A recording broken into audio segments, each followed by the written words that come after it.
by Cheney-connected people, according to Pakistani intelligence. Now this is ongoing, and this signifies the fact that Pakistan now realizes they're slated to be broken up regardless, so they're desperately running to people they haven't been friendly with, the Chinese, to some extent the Russians, who they really haven't been friendly with. And so this signifies a massive program of destabilization has been executed. You dovetail that with this incredible announcement, and this keeps happening. Associated Press, and of course they don't want Ahmadinejad to look weak, so the government's lying, obviously. Blast hits Iranian refinery as Ahmadinejad visits. And so right as he arrives, the plant blows up. An explosion blamed on gas leak. But Bush in 2008 put out a press release, or 2007, admitting that they've got groups and special forces inside there doing this. I mean, that's policy. And an explosion blamed on a gas leak rocked Iran's largest refinery on Tuesday around the time of a visit to the plant by President Mahmoud Ahmadinejad. Iranian media reported that up to 2 people were killed. The blast occurred just before Ahmadinejad was to inaugurate an expansion project of the 400,000 barrel per day. And notice they just signed a deal, Iran did, with Iraq for this natural gas. And no, you're not. It's going to blow up, and we'll do it while Ahmadinejad's there. You dovetail that. I mean, this is this soft kill, low-intensity warfare, unconventional commando-type stuff, where they're really trying to start World War III right now. That is the banks that have hijacked this country. Libya, British attack helicopters to be deployed, seen as the next step to ground invasion. EU lines up resolution to start ground invasion that they promised they wouldn't do. NATO hits Tripoli. U.S. says rebels can open office. Bombing begins of their shipyards. Eight warships sunk 2 days ago. I mean, this is going into high gear.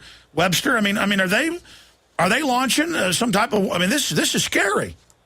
I think it shows that the U.S. British ruling elite has gone collectively insane, and that they're in a war psychosis. They're also in an austerity psychosis. They're obsessed with the idea that the dollar and all of their derivatives are going down the drain, and they're in a flight forward. So this is a time of tremendous irrationality.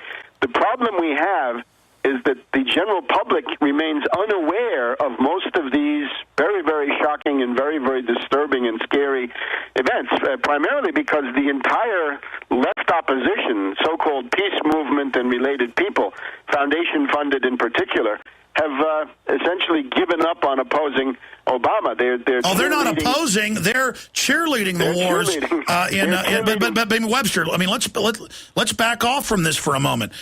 Look. Clearly, it's the old thing of ramming the Branch Davidian compound, saying, come out, we're your friends, and the Davidians run out, and the flare footage shows the special forces shooting them, or you watch a Hollywood movie like Mars Attacks, which is a joke on the Pentagon, an archetype with the aliens running around saying, don't run, we're your friends, and the humans come out of their houses, and the aliens laugh and shoot them. Obama comes out and says, we're your friends. Israel, give back the land to the Palestinians. And then a day later says, look, it was all just a psyop. They're saying, don't run, we are your friends. Netanyahu's smiling about all this. It's total theater as they launch the disintegration of the Middle East. I mean, this is hellish what they're doing. On the other hand, there is a pushback. On June 15th, there will be the meeting of the Shanghai Cooperation Organization. And this, of course, is Russia, China, and the 5 Central Asian former Soviet republics there, ex-Soviet space, and it's also got Iran and India as observers. So if we can say behind Pakistan there now stands China. We've also had signals from Russia. Medvedev, who is the soft line, he's the weak side of the Russian establishment. In his press conference last week, Medvedev's line was, we face a new Cold War with the United States because of Obama's insistence on building the anti-ballistic missile systems in Romania, Poland, and elsewhere in Eastern Europe. It's a new Cold War. And notice Obama said a year ago they weren't going to build the missiles. It's all, don't run, we're your friends, and you lower your guard and they stab you. He lies. I guess that guy was right, the one who shouted it out. So we also have President Hu of China in meeting with some journalists, looking forward to this meeting of the Shanghai Cooperation Organization at the middle of next month, he said, our relations, Chinese relations with Russia, are at an all-time high. They have never been better. So behind Pakistan stands China, behind China stands Russia. That's pretty much the breakdown. But also don't forget this idea of the Pakistan-Saudi alliance that is, I think, very real. It's the cause, it's the immediate reason why this is happening right now in this time frame. And Bandar's Saudi diplomacy with Putin. So it's beginning to coalesce into a coherent block of opposition. I would appeal once again to India.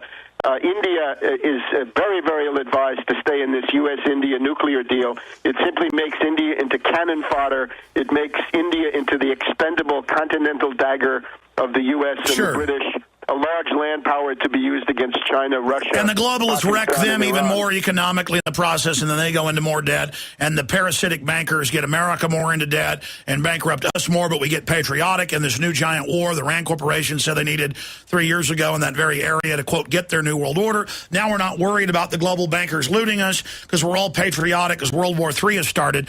Now, how do you see this program going? What's the globalists' next move then as they gallop forward into this conflagration? Well, they're very ill-advised to do so. Right? One of the ways you can tell they're really crazy is they want to attack Pakistan even when their supply line goes through Pakistan. The whole invading force inside Afghanistan depends on this port of Karachi to Khyber Pass 1,000-mile land corridor, which goes right through the middle of Pakistan. And the Pakistani parliament unanimously voted, stop your predator drone attacks, or we are going to cut that supply line for you. Now, in terms of what's going to happen, again, the scenario, terror events that are directed against U.S. forces or even against the Pakistanis themselves would be used as a pretext for Obama to come out and say, with his unbelievable hypocrisy and condescension, he could say, we see that these Pakistanis are incapable of maintaining the security of their nuclear forces. Therefore, we're going to help them. We're going to give them assistance. And I've ordered the Joint Special Operations Command, and the specific group is called Task Force Orange. Task Force Orange would be that group that did that bin Laden caper, whatever that. And so the invasion and occupation of the Pakistani bases will be, don't run, we're your friends. We're your friends. And if anybody says don't occupy us, how dare the Pakistanis not let us occupy them? Those savages, oh. But of course, most people in the world don't believe this anymore. It would be good if the SCO or people like this came out and denounced this more obviously. But I'm afraid this is where we're going. So the main thing is, if these things happen, don't believe them and inoculate your friends, neighbors. I mean, can't folks see this is a giant Brzezinskian global destabilization program being launched? Well, I have the idea that if you go back to the beginning, the time right before World War I, you see something similar. Remember, the Sarajevo assassinations were at the end of June of 1914. The war didn't really get going until the first week of August. So you got this whole month of July 1914. And if you look at the literary materials that have come down to us from that time, you'll see that European public opinion was in a dream. It was in a trance. It was in an elegiac, idyllic mood. They probably sensed subconsciously that something horrendous was about to happen, but this had not yet become conscious for a lot of people.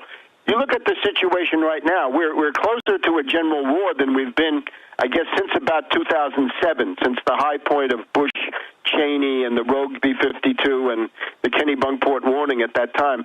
But right now we've got, the difference is we don't have a peace movement. We don't have any opposition. The people who used to oppose war, they're busy denouncing Gaddafi and supporting the attack on Libya, or they're out there saying Obama is a better warmonger than Bush and Cheney. He's more effective. He brings home he gets his man.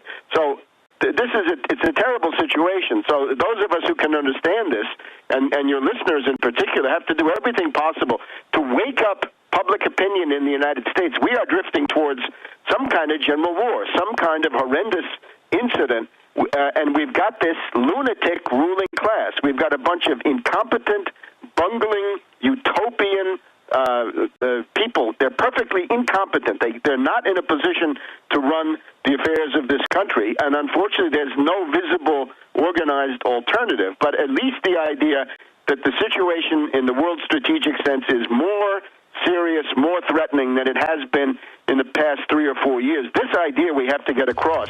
And above all, don't believe false flag stories when it's pinned on Pakistan or so-called Al-Qaeda, but with the idea that that's really Pakistan. Yeah, why on earth would Pakistan or anybody else carry out a 9/11 knowing that they would then be invaded and killed and overthrown?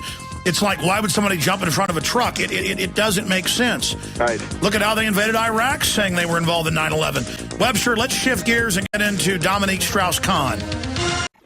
Kahn, I know, had said the end of the dollar was near. I mean, what's going on here from your intel? It is the CIA attack on the euro, and we need to remember that all last year, all of 2010 was consumed with the U.S., the CIA, Goldman Sachs, this idea dinner at Moness, Crespi, and Hart that was reported in the Wall Street Journal. The attack on the euro. You can't make the dollar look good, but what you can do is make the euro look very, very bad. You can attack Greece, you can attack Portugal, Ireland, Spain, other countries. You can use credit default swaps for economic warfare. Try to export the depression from the U.S. to Europe. So Strauss-Kahn, now he's the head of the IMF.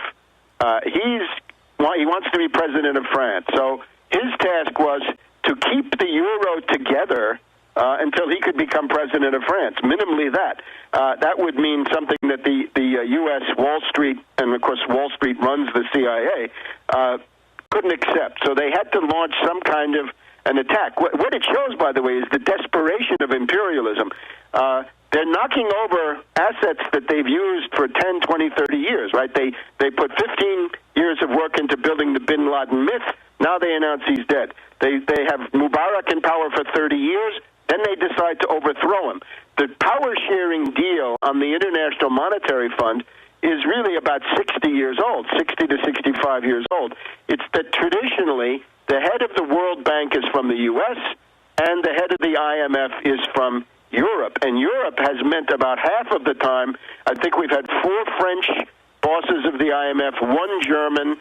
So that's about almost half of the 12 IMF heads. You've also had people from countries like the Dutch or Sweden or other places, but generally it tended to gravitate toward France, Germany, the 2 leading countries on the continent. So that's a power sharing agreement. That basically says we're going to merge the old European imperialisms with this Anglo-American. But as you said several years ago, this meltdown of the global financial system instituted by the mega banks, they intend to come out on the end completely dominant. And so that this upheaval would be purposefully accelerated during this period, and we're entering this incredible period of dangerous change. But it also shows it's really not globalism. It's really Anglo-American, U.S., British imperialism. There's no place at the table for anybody who's going to represent a French interest or a German interest or a European interest. First, it was going to be stop with the Europeans, now get a third world puppet. Get somebody from the developing sector. Get some British agent from someplace in Africa or something like this. Now it seems to be this woman Lagarde, and Lagarde is the most Britishized, Americanized in the whole French government. If Strauss-Kahn was lonely, he could have called up the Elliot Spitzer dating service. It absolutely makes no sense. Webster, great job. Tarpley.net. Your story's up at Infowars.com. Thank you for tracking Alex. Thank you for tracking the build-up to World War III. Thank you, Webster.